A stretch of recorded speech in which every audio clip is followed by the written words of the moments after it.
বর্তমানে ব্যস্ততায় ভরা জীবন, এতে সবসময় আমরা খুঁজি এমন একটা ট্রিপ যেটা খুব অল্প সময়ের মধ্যেই আমরা কমপ্লিট করে ফেলতে পারবো।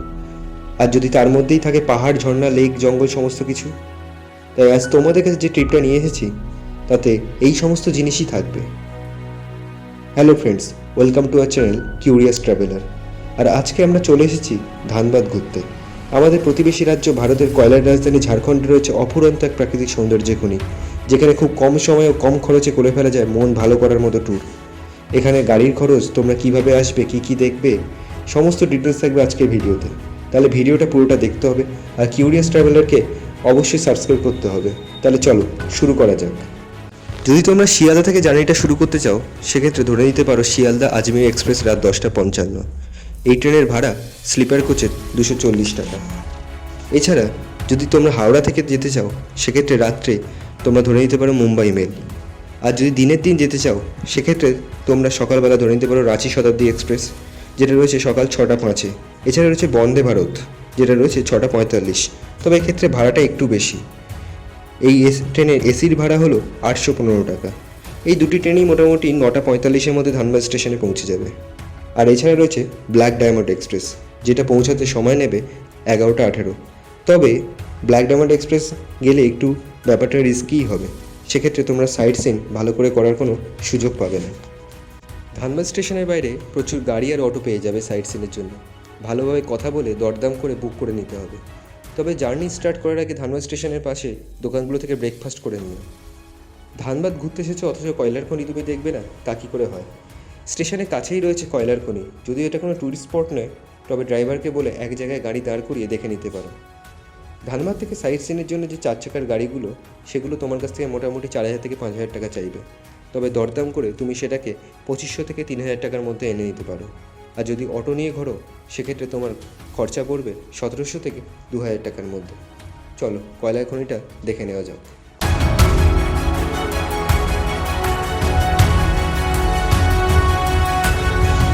আচ্ছা, এক্ষেত্রে বলে রাখা ভালো, যারা চাইছে ধানবাদ আর পারশনাথ ট্যুর একসাথে করতে, সেক্ষেত্রে তারা পারশনাথ থেকে গাড়ি বুকিং করে ধানবাদ এসে সেদিনই আবার ব্ল্যাক ডায়মন্ড এক্সপ্রেস ধরে ফিরে যেতে পারে। তবে সেক্ষেত্রে এখানে গাড়ি ভাড়া 2,500 থেকে 3,000 টাকার কাছাকাছি। তবে এক্ষেত্রে সমস্যা হলো আপনারা উশ্রী ফলস দেখতে পাবেন না। পরেশনাথের সম্পূর্ণ ভিডিও ও পরেশনাথ থেকে কীভাবে ধানবাদ ঘুরবেন তার সম্পূর্ণ তথ্য আমাদের আগের ভিডিও পরেশনাথ ট্রেকের ওখানে দেওয়া রয়েছে। লিঙ্কটি ডিসক্রিপশন বক্সে দেওয়া রইল। আমাদের প্রথম ডেস্টিনেশন ভাটিন্ডা ফলস। দূরত্ব ধানবাদ স্টেশন থেকে প্রায় 17 কিলোমিটার। এখানে ঢোকার জন্য কোনো টিকিট মূল্য নেই, তবে কার পার্কিংয়ের জন্যে দিতে হবে 50 টাকা। দামোদর নদীর তীরে ছোট্ট গ্রাম ভাটিন্ডা, আর এই গ্রামের নাম এই ফলসের অনুযায়ী দেওয়া হয়েছে, ভাটিন্ডা ফলস। এক মনোমুগ্ধকর রূপ দেখে এত দূর থেকে আসা সমস্ত ক্লান্তি আমরা তো ভুলেই গেলাম। এখানে একবার এলে আর যেতেই ইচ্ছা করবে না। অনেকটা সময় কাটালাম আমরা এখানে, অনেক অনেক ফটো তুললাম। শেষে ভাটিন্ডাকে বিদায় জানালাম। চলুন দেখে নেওয়া যাক ভাটিন্ডা ফলসে এক মনোমুগ্ধকর সিনেমাটিক কিছু ফটোগ্রাফি।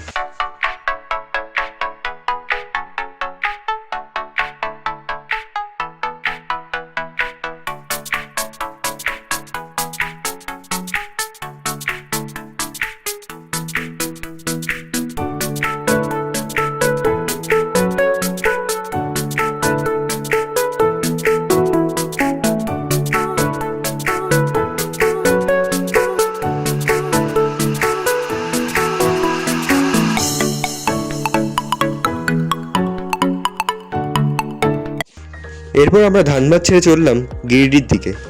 আমাদের এখানে পরবর্তী দুটো স্পট রয়েছে। গিরিডিতে পৌঁছাতে সময় লাগবে প্রায় 1.5 ঘন্টা। সত্যজিৎ রায়ের সৃষ্টি করা চরিত্র প্রফেসর শঙ্কুর বাড়ি কিন্তু এই গিরিডিতেই ছিল। ছবির মতো সুন্দর রাস্তা পেরিয়ে আমরা চলে এলাম আমাদের দ্বিতীয় স্পট খান্ডলি ড্যাম। আর এখানে ঢোকার জন্য জনপ্রতি 14 টাকা করে টিকিট লাগবে। কার পার্কিংয়ের জন্য আলাদা কোনো চার্জ নেই। বরাকর নদীর শাখা উশ্রীর উপর নির্মিত হয়েছে এই খান্ডলি ড্যাম। চারপাশে অসাধারণ সুন্দর পরিবেশ আর সুন্দর দৃশ্য মুগ্ধ করবে তোমাকে এই ধানবাদ ট্যুরে এসে। এই জায়গাটা কিন্তু মিস একদম করো না। অনেক ড্যাম দেখেছি, কিন্তু এত কাছ থেকে আর ড্যামটা এত সুন্দর, মানে জলের এত ফোর্স আগে কখনো দেখতে পাইনি। সত্যি এটা কিন্তু দারুণ জায়গা। ড্যাম ছাড়াও এখানে রয়েছে খান্ডোলি গার্ডেন অ্যান্ড পার্ক। এখানে বোটিংয়ের ব্যবস্থাও রয়েছে, তবে বর্ষাকালে বোটিং বন্ধ থাকে। ছোট ছোট টিলায় সাজানো সুন্দর জায়গাটা কিন্তু ভীষণ ফটোজেনিক। চললাম আমরা পরবর্তী ডেস্টিনেশন উস্ত্রি জলপ্রপাত দেখার উদ্দেশ্যে। এখানে ঢোকার জন্য কোনো এন্ট্রি টিকিট নেই, তবে 40 টাকা লাগবে কার পার্কিংয়ের জন্য।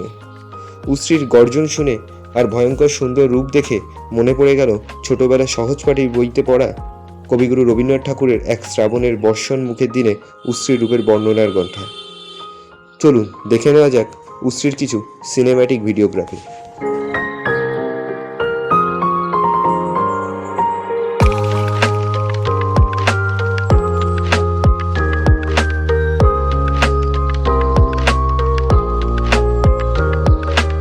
উস্ত্রি জলপ্রপাতের পর আমাদের গাড়ি ছুটল তোপচাঁচি লেকের উদ্দেশ্যে। সবুজে পাহাড়ে ঘেরা গ্রামের মধ্যে দিয়ে ছুটে চলল গাড়ি। এখানে ঢোকার জন্য কোনো এন্ট্রি টিকিট নেই, কার পার্কিংয়ের জন্য লাগলো 100 টাকা। চারিদিকে পাহাড়ে আর জঙ্গলে ঘেরার এই সুন্দর লেক হলো তোপচাঁচি লেক। তোপচাঁচির পাশে যে পাহাড়ের চূড়াটা দেখতে পাচ্ছ, সেটা হচ্ছে পরেশনাথ পাহাড়, ঝাড়খণ্ডের সবথেকে উঁচু পাহাড়। আর তার উপরেই রয়েছে পরেশনাথ মন্দির। তোমরা গিয়ে চাইলে আমাদের ডেসক্রিপশন বক্সে পরেশনাথ ট্রেক ও পরেশনাথ থেকে কীভাবে ধানবাদ পৌঁছানো যায় সেই সম্বন্ধে দেখে আসতে পারো। লিঙ্ক ডেসক্রিপশন বক্সে দেওয়া রয়েছে। এছাড়া চ্যানেলটাকে সাবস্ক্রাইব করতে ভুলো না আরও অনেক এরকম ভিডিওর জন্য। এই সুন্দর জায়গাগুলো একসাথে আমরা এখানে বসে রিলেট করতে পারছি, যেন পুরোটাই ছবির মতো সুন্দর। এখানকার দৃশ্য দেখে শরীর মন সব তাজা হয়ে যাচ্ছে। ধানবাদের কোল ঘেঁষে সবুজ পাহাড়ে মোড়া এক নির্জন জায়গা তোপচাঁচি লেক, আর তার হৃদয় জেগে আছে এক রূপকথার জলাধার তোপচাঁচি। ঝাড়খণ্ড রাজ্যের ধানবাদ জেলায় অবস্থিত এটি একটি সুন্দর কৃত্রিম হ্রদ। এটি পরেশনাথ পাহাড়ের কাছে প্রায় 200 একর জমিতে অবস্থিত। চলো দেখে নেওয়া যাক এর কিছু সিনেম্যাটিক ভিডিওগ্রাফি। তোমাকে না লেখা চিঠিটা ডাক বাক্সের এক কোণে, সাদা খামের না লেখা নাম এঁকেছে তার গানে। তোমাকে না লেখা চিঠিটা ডাক বাক্সের এক কোণে, সাদা খামের না লেখা নাম এঁকেছে তার গানে। সেই চিঠি যত লেখা। তোপচাঁচি লেক আসলেন, কিন্তু এই বাড়িটায় আসলেন না, এটা কিন্তু ভুলেও করবেন না। তোপচাঁচি লেক আসলে অবশ্যই এই বাড়িটি একবার হলেও ঘুরে যাবেন। হয়তো এই বাড়িতে বর্তমানে আর কেউ থাকে না, কিন্তু এটার অন্য কারোর বাড়ি নয়, আমাদের বাংলার মহানায়ক উত্তম কুমারের বাড়ি। বাড়িটি বেশি দূরেও নয়। তোপচাঁচি লেকের যে এন্ট্রি পয়েন্ট ছিল, যেখানে আপনাকে 100 টাকা দিয়ে টিকিট কাটতে হলো, ঠিক তার বাম হাতেই রয়েছে এই বাড়িটি। বাড়িটি ম্যাক্সিমাম টাইম দরজা বন্ধ থাকলেও আপনি যাওয়ার জন্যে ভাঙা পাঁচিলের উপর দিয়ে রাস্তা পেয়েই যাবেন। চলুন দেখে নেওয়া যাক মহানায়ক উত্তম কুমারের বাড়িটি। একসময় এখানেই কিন্তু বহু বাংলা সিনেমার শুটিং হয়েছিল।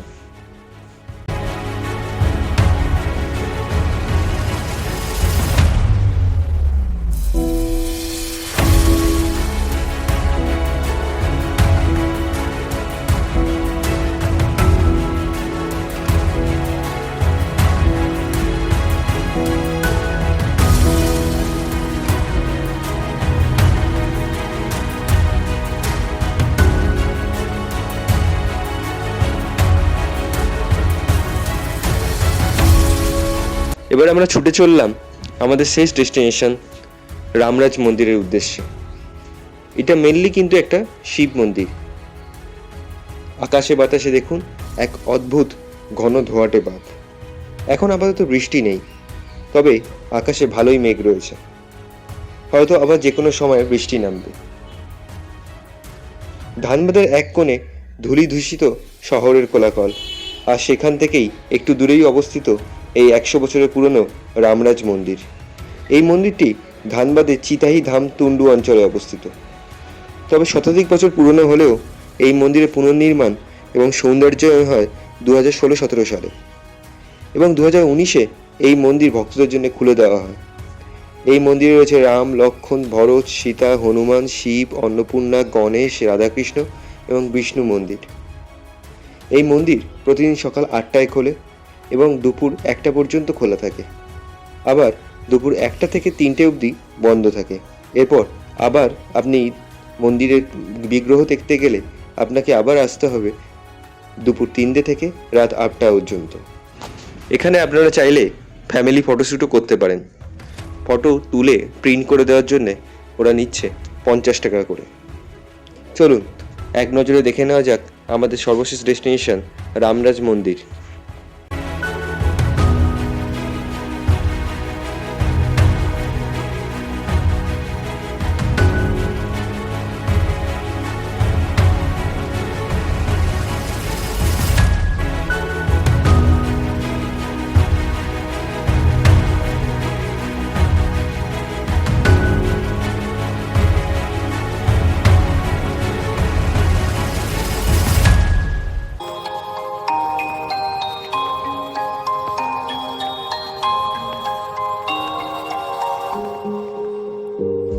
এটাই ছিল আমাদের সর্বশেষ ডেস্টিনেশন রামরাজ মন্দির।